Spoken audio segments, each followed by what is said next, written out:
Greetings world. We are anonymous. In headlines, they operate in the green glow of night vision in Southwest Asia and stalk through the jungles of South America. They snatch men from their homes in the Maghreb and shoot it out with heavily armed militants in the Horn of Africa. They feel the salty spray while skimming over the tops of waves from the turquoise Caribbean to the deep blue Pacific. They conduct missions in the oppressive heat of Middle Eastern deserts and the deep freeze of Scandinavia. All over the planet, the Obama administration is waging a secret war, whose full extent has never been fully revealed until now.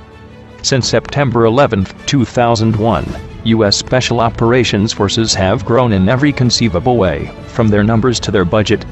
Most telling, however, has been the exponential rise in special ops deployments globally. This presence, now in nearly 70% of the world's nations, provides new evidence of the size and scope of a secret war being waged from Latin America to the backlands of Afghanistan, from trading missions with African allies to information operations launched in cyberspace. In the waning days of the Bush presidency, Special Operations Forces were reportedly deployed in about 60 countries around the world. By 2010, that number has swelled to 75, according to Karen DeYoung and Greg Jaffe, of The Washington Post. In 2011, Special Operations Command (SOCOM) spokesman Colonel Tim Knight told Tom Dispatch that the total would reach 120. Today, that figure has risen higher still. In 2013, elite U.S. forces were deployed in 134 countries around the globe, according to Major Matthew Robert Buckholt of SOCOM Public Affairs. This 123% increase during the Obama years demonstrates how, in addition to conventional wars and a CIA drone campaign, public diplomacy, and extensive electronic spying, the U.S. has engaged in still another significant and growing form of overseas power projection.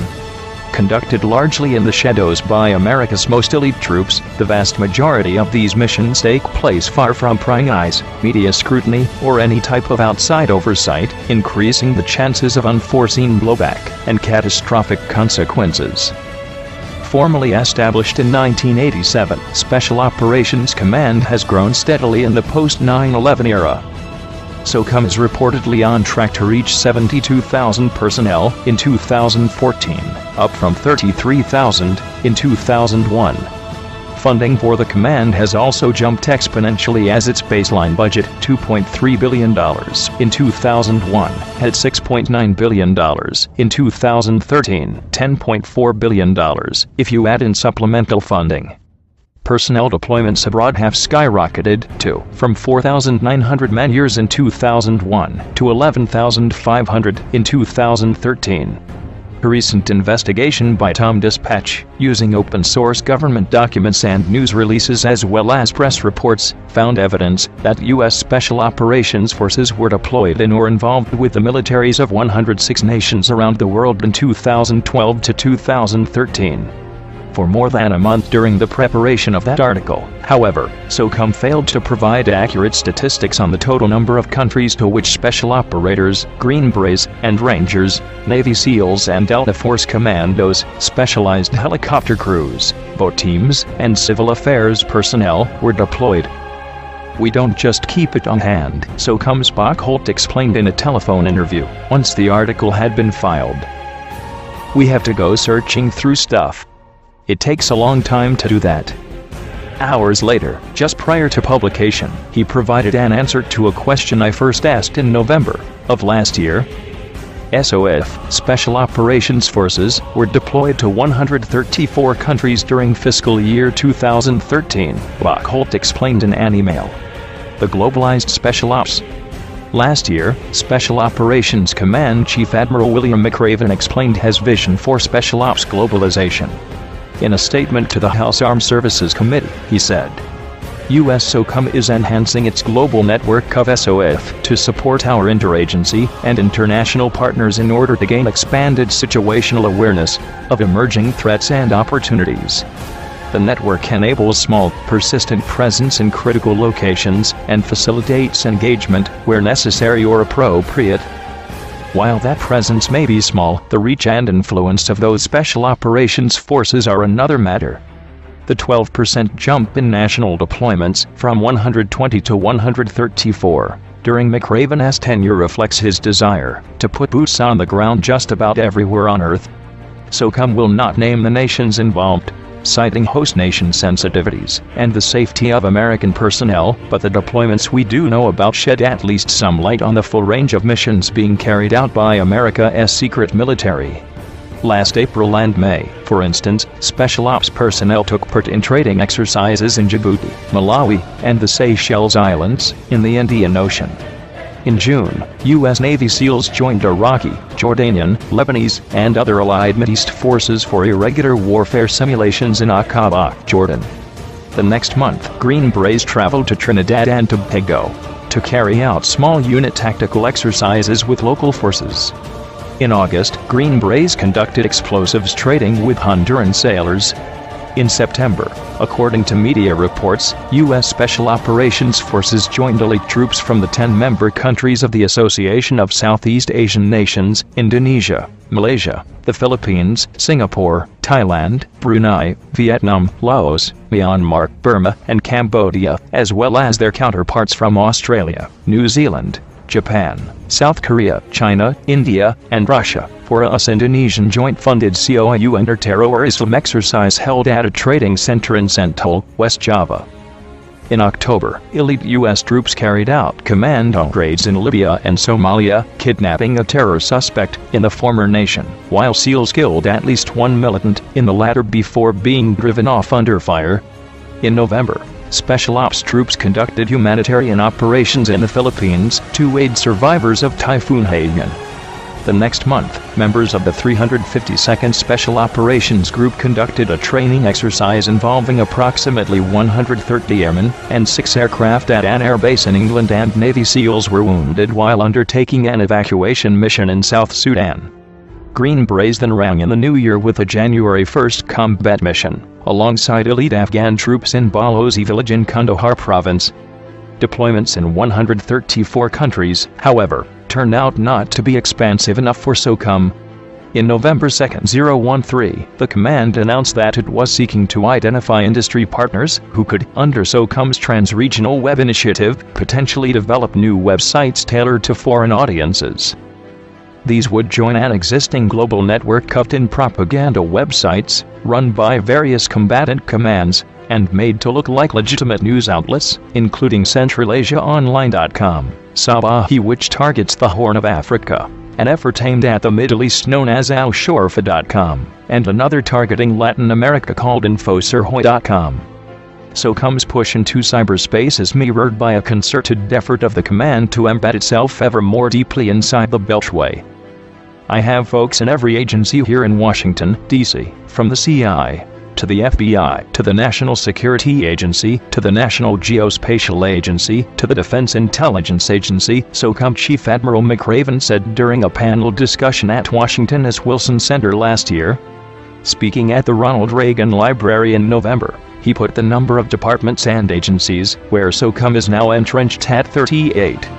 Although elected in 2008 by many who saw him as an anti-war candidate, President Obama has proved to be a decidedly hawkish commander-in-chief whose policies have already produced notable instances of what in CIA trade speak has long been called blowback. While the Obama administration oversaw a U.S. withdrawal from Iraq, negotiated by his predecessor, as well as a drawdown of U.S. forces in Afghanistan, after a major military surge in that country, the president has presided over a ramping up of the U.S. military presence in Africa, a reinvigoration of efforts in Latin America, and tough talk about a rebalancing or pivot to Asia, even if it has amounted to little as of yet. The White House has also overseen an exponential expansion of America's drone war. While President Bush launched 51 such strikes, President Obama has presided over 330, according to research by the London-based Bureau of Investigative Journalism. Last year, alone, the U.S. also engaged in combat operations in Afghanistan, Libya, Pakistan, Somalia, and Yemen. Recent revelations from National Security Agency whistleblower Edward Snowden have demonstrated the tremendous breadth and global reach of U.S. electronic surveillance during the Obama years. and deep in the shadows, Special Operations Forces are now annually deployed to more than double the number of nations, as at the end of Bush's tenure. In recent years, however, the unintended consequences of U.S. military operations have helped to sow outrage and discontent, setting whole regions aflame. More than 10 years after America's mission accomplished moment, 7 years after its much vaunted surge, the Iraq that America helped make is in flames. A country with no al-Qaeda presence before the U.S. invasion, and a government opposed to America's enemies in Tehran now has a central government aligned with Iran, and 2 cities flying al-Qaeda flags. A more recent U.S. military intervention to aid the ouster of Libyan dictator Muammar Gaddafi helped send neighboring Mali, a U.S.-supported bulwark against regional terrorism, into a downward spiral, saw a coup there carried out by a U.S.-trained officer, ultimately led to a bloody terror attack on an Algerian gas plant, and helped to unleash nothing short of a terror diaspora in the region. And today South Sudan, a nation the U.S. shepherded into being, has supported economically and militarily, despite its reliance on child soldiers, and has used as a hush-hush base for Special Operations Forces, is being torn apart by violence and sliding towards civil war. The Obama presidency has seen the U.S. military's elite tactical forces increasingly used in an attempt to achieve strategic goals. But with special operations missions kept under tight traps, Americans have little understanding of where their troops are deployed, what exactly they are doing, or what the consequences might be down the road. As retired Army Colonel Andrew Bacevich, professor of history and international relations at Boston University, has noted, the utilization of special operations forces during the Obama years has decreased military accountability, strengthened the imperial presidency, and set the stage for a war without end.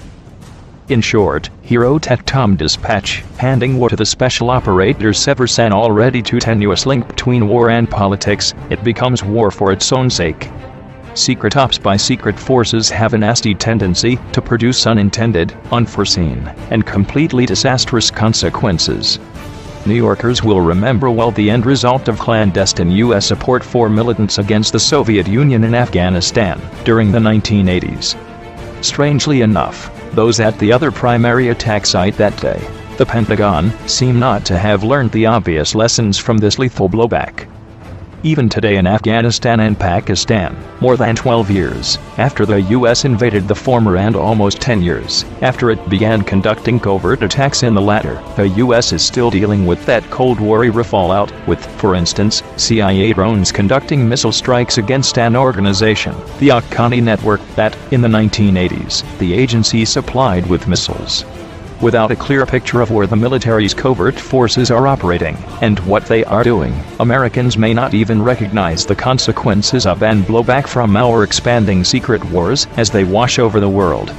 But if history is any guide, they will be felt, from Southwest Asia to the Maghreb, the Middle East to Central Africa, and, perhaps eventually, in the United States as well. In his Blueprint for the Future, SOCOM 2020, Admiral McRaven has touted the globalization of U.S. Special Ops as a means to project power, promote stability, and prevent conflict. Last year, SOCOM may have done just the opposite in 134 places. We are anonymous. We are legion. We do not forgive. We do not forget. Expect us.